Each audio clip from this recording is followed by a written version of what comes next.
Stetson Bennett is going to go down in college football history. Not only does he have one of the craziest stories in college football history, but he also has a chance to win 2 national titles, seems like he's the oldest quarterback ever, and somehow has defied every single odd that has been constantly stacked against him. He's probably the most criticized player we've seen in the last 5 years in the sport, and yet despite everything going against him, has found a way to become a star quarterback for Georgia and shines in the biggest moment. Today, I want to revisit the Stetson Bennett story as we're going to go through his entire journey, talk about how he got to Georgia, his legacy, and what we can expect for him moving forwards. But before we get started, we're so close to 100K, so be sure to hit that subscribe button, leave a like if you want to support today's video, and turn on notifications so you never miss when I upload.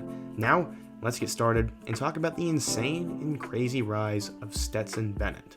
In order to understand the Stetson Bennett story, we first need to go back in time. Stetson grew up in a poor farm town in Georgia, and at 5'11" was always at an extreme disadvantage. He was the son of the mayor in the town, and Bennett was a hard worker and had big dreams for himself that carried onto the football field. At Pierce County High School, Stetson would become a star on the field, but he was never highly recruited by any means. He flew over 4,000 miles going to different camps and always wore a signature mailman hat. Despite going to 5 different camps and doing everything he could to get noticed, nothing ever came from it, and he had little to no Power 5 interests.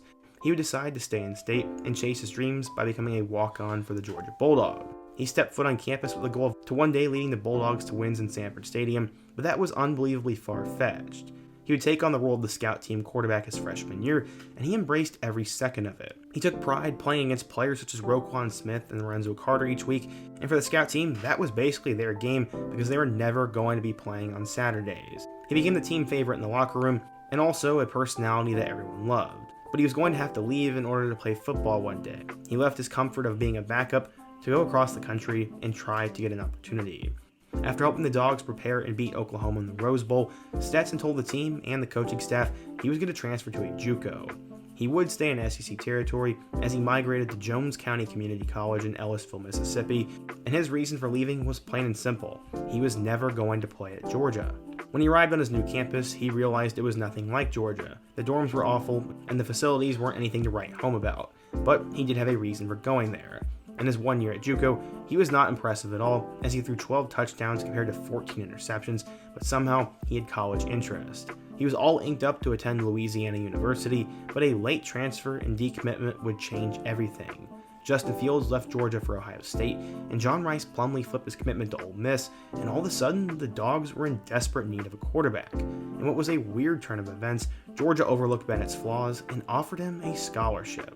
He had to talk to Louisiana head coach Billy Napier, but by the end of the day, he was headed back to Athens. He was back in the facilities and big setting of Georgia football, but how was he ever going to play? Well, he came in and worked hard in 2019, but again, he wasn't a factor there. He did throw for 2 touchdowns against Murray State, but that was about it. Going into 2020, Fromm had left for the 2020 NFL Draft, and they would need a new starting quarterback. They brought in former Wake Forest grad transfer in Jamie Newman, but he decided to be foolish and opt out for the entire season. Former 5-star recruit and USC transfer JT Daniels also decided to transfer in, but due to his knee, he was not cleared for the first week. It was going to come down to 3 guys. You had true freshman 4-star recruit Carson Beck, but he wasn't likely going to be the guy. He wasn't ready. Next, you had DeJuan Mathis, who did have one of the best stories in college football. He came to Georgia as a highly touted player, but a brain tumor almost ended his football career and his life. Georgia ended up saving him. Finally, there was Stetson, the hard-working, undersized beanpole. Ultimately, DeJuan was named the starter for the Arkansas game, and it felt like Stetson had let his best opportunity to play slip away. But the football gods wanted us to have Stetson. DeJuan would struggle mightily in the first half against Arkansas, and it looked like Georgia was going to need to do something to change the momentum of the game. Kirby Smart would put in Stetson, and combined with the stout defense, he went 20 of 29 for 211 yards and 2 touchdowns, and their comfortable win. This was the moment that the legend of Stetson Bennett was born. After the Arkansas game, he'd lead them to a victory over number 7 Auburn, before combining for 3 touchdowns and a blowout victory over number 14 Tennessee. The lights would now be fully on Stetson as they would face number 2 Alabama in what was supposed to be the game of the year in the SEC. Unfortunately, Bennett struggled. Maybe it was because he played the best defense of the year, or maybe it was because the lights were too bright for him, but ultimately he finished with 3 interceptions and a 41-24 beatdown at the hands of the Crimson Tide. After that, his season wouldn't get much better. Bennett was eventually benched in favor of Daniels, who would go off his final few games, and Bennett didn't even get an opportunity to play in any of their last 3 games. They played 3 straight ranked teams in Florida, Missouri, and Cincinnati, and it looked like they were going to move on from him. Except the football gods were not done with Stetson Bennett yet. Going into the 2021 season, we saw 5-star recruit Brock Vandegrift enter campus, but he was never going to play. It was going to come down to Daniels and Bennett. Going into week 1 against Clemson, Daniels was named the starter, but a couple weeks into the season, Daniels would get hurt against Vanderbilt, once again leaving Stetson Bennett to be the guy. He ended up throwing for 2 touchdowns in a win over number 18 Auburn, and then had 3 touchdowns in a dominant home victory over number 11 Kentucky.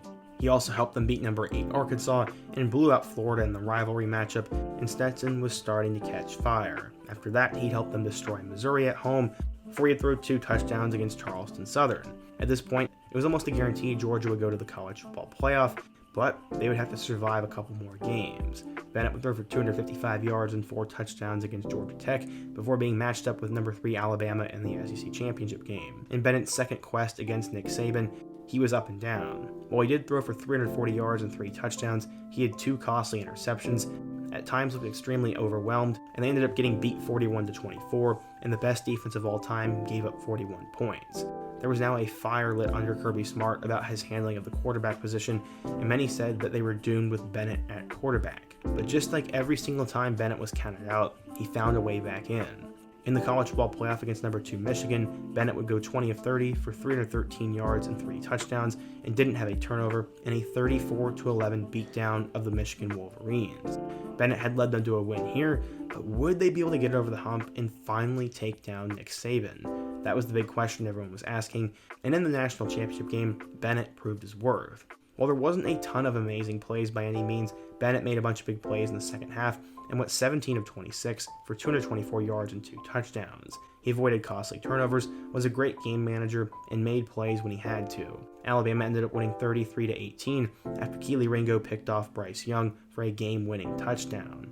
I was personally at that game, and it was one of the most surreal experiences of my life. Stetson Bennett had brought a national championship home to Georgia, had defeated Nick Saban and the Crimson Tide, and put all the hate and doubters to rest.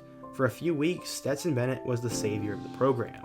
He finished the 2021 season with 2,862 yards, 29 touchdowns, and 7 interceptions. He's one of the most efficient quarterbacks in the country, had won a national championship, and was probably the feel-good story of the year. It was awesome and very emotional when he was crying in the post-game interview, and many thought this was it for Stetson, and many hoped that.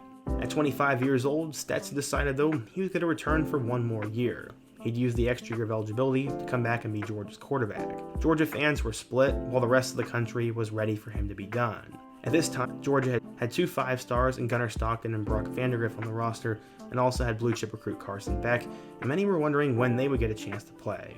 Either way, though, Kirby decided to bring back Bennett for 2022, and Bennett was on a mission. He threw for 368 yards and 3 touchdowns in a win over number 11 Oregon, and it looked like he could be a Heisman contender.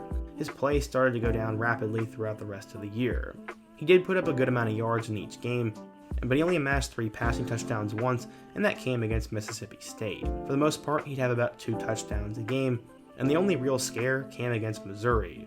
Mizzou would end up taking a first-half lead, but Georgia would end up fighting back in the second half led by Bennett, and they'd win 26-22, and their defense would get a nice stop. The highly anticipated game with number 1 Tennessee was a complete letdown, and in that game, Bennett went off with 3 touchdowns and 300 yards, and proved that he always showed up in the biggest moments. Bennett led Georgia to an undefeated regular season, and then decided to play one of his best games of his career in the SEC championship game. He threw for 274 yards and 4 touchdowns, and didn't turn the ball over, as they put up 50 points in number 14 LSU. Georgia was 13-0 going into the college football playoff, and they'd now be matched up with number 4 Ohio State. A lot of people were sick and tired of Bennett, but instead of being eliminated by Ohio State, he's going to keep on playing and extend his career. After being down a few scores and having a couple of costly dumb plays, Bennett decided to save his best for last. After Georgia's defense made a couple of stops, Bennett ended up throwing a game-winning touchdown with just under a minute left, and despite Ohio State getting the field goal range, Noah Ruggles missed the kick wide left, and Georgia survived 42-41. The legend of Stetson Bennett continues, and in that game, he threw for 398 yards and had 4 total touchdowns. Bennett will have an opportunity to play against TCU in the national championship game, and currently they are 2 touchdown favorites. Bennett's a player that will seemingly never go away, and despite all the hate, all the odds, and everything stacked against him, finds a way to win and finds a way to shine in the biggest moments. I have to give credit to Stetson, and while I will probably be ready for him to be done from college football, he definitely will go down in history, has a great story, and I'm curious to see what will happen to him next. He'll probably get a chance with an NFL camp, but the odds he's drafted is probably 0, and I assume he'll go into coaching or something else. But what do you guys think? If you're a Georgia fan or a college football fan, what do you think of Stetson Bennett? Drop your opinion down below, and let me know what player I should cover next. Before you go, don't forget to also leave a like, subscribe if you're new, and check out all my other videos on the end screen. I hope to see you guys again soon, but until next time, peace.